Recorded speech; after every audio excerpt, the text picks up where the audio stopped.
দক্ষিণ চীন সাগরের বিতর্কিত এলাকা স্কারবোরো শোলে নতুন নেচার রিজার্ভ স্থাপন করেছে চীন। চীনের ভাষায় এই দ্বীপকে হুয়াংআন দ্বীপ বলা হয়। প্রায় ৩৫০০ হেক্টরের এই সংরক্ষিত এলাকা মূলত প্রবাল প্রাচীর ও সামুদ্রিক পরিবেশ সংরক্ষণকে কেন্দ্র করে গড়ে তোলা হয়েছে।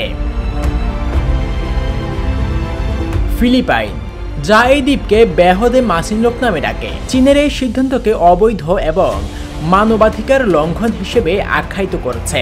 স্কারবোরো শোল ফিলিপাইনের এক্সক্লুসিভ ইকোনমিক জোনের মধ্যে পড়ে এবং সমুদ্র থেকে মাত্র ২০০ কিলোমিটার দূরে, যা দীর্ঘদিন ধরে চীন ও ফিলিপাইনের মধ্যে উত্তেজনার কেন্দ্রবিন্দু।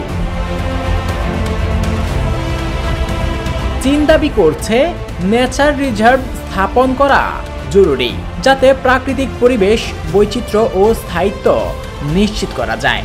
তবে সমালোচকরা বলছেন প্রকৃত উদ্দেশ্য হলো এলাকা নিয়ন্ত্রণ এবং সার্বভৌমত্ব প্রমাণ করা। ফিলিপাইনের কর্মকর্তারা উল্লেখ করেছেন চীনা জেলেদের কারণে দীর্ঘদিন ধরে প্রবাল প্রাচীর ক্ষতিগ্রস্ত এবং বিলুপ্তপ্রায় প্রজাতির মাছ ধ্বংস হয়েছে।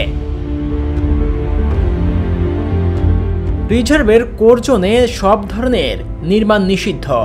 এক্সপেরিমেন্টাল জোনে সীমিতভাবে বৈজ্ঞানিক গবেষণা। বিদেশি নাগরিকদের অবশ্যই চীনা কর্তৃপক্ষের অনুমতি নিতে হবে। চীনের এই পদক্ষেপ দক্ষিণ চীন সাগরের উত্তেজনা আরও বাড়িয়ে তুলতে পারে, যেখানে সমুদ্রপথের প্রায় ৬০% বিশ্ব বাণিজ্য চলে। প্রতিবেশী দেশগুলো সতর্ক, কারণ কোনো বড় সংঘাত দ্রুত যুক্তরাষ্ট্রের মতো মিত্র দেশকেও এই সংঘাতে জড়িয়ে দিতে পারে। দক্ষিণ চীন সাগরের এই নেচার রিজার্ভ কেবল পরিবেশ সংরক্ষণের নয়, বরং কৌশলগত এবং রাজনৈতিক প্রভাবও বিস্তৃত রয়েছে।